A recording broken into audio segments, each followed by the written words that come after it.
Hello అందరికీ hi అండి. Welcome to cooking kitchen. ఈరోజు ఈ వీడియోలో ఆలు పరోటా ఎలా చేయాలో చూద్దాం పదండి. ముందుగా కుక్కర్లో ఆలు కట్ చేసి వేసుకోండి. వాటర్ పోసి స్టవ్ పైన పెట్టేసేయండి. ఆలు ఉడికేలోపు మనం పరోటా పిండి కలిపి పెట్టేసుకుందామండి. దానికి కావాల్సిన 4 కప్పుల గోధుమ పిండి తీసుకున్నానండి. నేను మైదా పిండి వాడట్లేదు, ఎందుకంటే మైదా పిండి ఎక్కువ తినకూడదు, అందుకనేసి గోధుమ పిండి వాడుతున్నాను.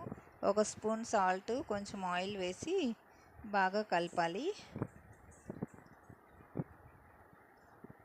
ఇప్పుడు కొద్దిగా వాటర్ పోసుకుంటూ పిండి మెత్తగా కలిపేసుకోండి.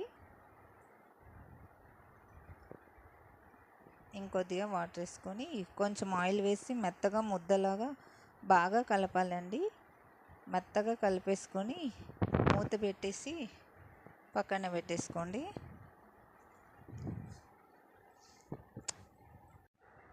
ఇప్పుడు మనం ఆలు కర్రీ కోసం ఆనియన్స్ కట్ చేసి పెట్టేసుకుందామండి. 1 ఆనియన్, 2 పచ్చిమిర్చి కట్ చేసి పెట్టుకున్నాను. ఇప్పుడు స్టవ్ వెలిగించి ప్యాన్ పెట్టుకొని జీలకర్ర, ఆవాలు, ఆనియన్స్, పచ్చిమిర్చి, కరివేపాకు వేసి బాగా కలపాలి. ఇప్పుడు మనం ఉడికించి పెట్టుకున్న ఆలుని మెత్తగా చేసి పెట్టేసుకోండి. ఇప్పుడు కొంచెం పసుపు, కొద్ది సాల్ట్, కొద్ది ధనియా పౌడరు వేసి ఇంకొంచెం గరం మసాలా కూడా వేసి కలిపి మెత్తగా చేసి పెట్టుకున్న ఆలు అందులో వేసి కలపాలండి. బాగా కొంచెం ఫ్రై అవ్వాలి. తర్వాత కొత్తిమీర వేసి బాగా కలిపేసుకోండి. ఇప్పుడు పక్కన పెట్టేసుకోండి. పరోటా కాల్చడానికి ప్యాన్ పెట్టేసుకోండి.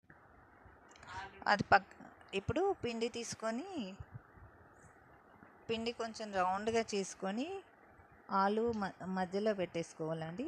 మధ్యలో పెట్టేసుకొని ఇలా రౌండ్ ఉండలాగా చేసేసుకొని ఇప్పుడు కవర్ పైన వేసి మళ్ళీ పైన ఆయిల్ పెట్టి పైన ఇంకో కవర్ వేసి, నేను కవర్ వేసి చేసుకుంటున్నానండి, ఎందుకంటే ఇలా చేస్తే చాలా మంచిగా వస్తాయండి. బేలం కట్టెతో చేస్తే కొంచెం లావుగా వస్తూ ఉంటాయి, అందుకనేసి నేను ఇలా చేస్తున్నాను. ఇప్పుడు ఆయిల్ వేసి పరోటాని మంచిగా బ్రౌన్ కలర్ వచ్చే వరకు కాల్చండి.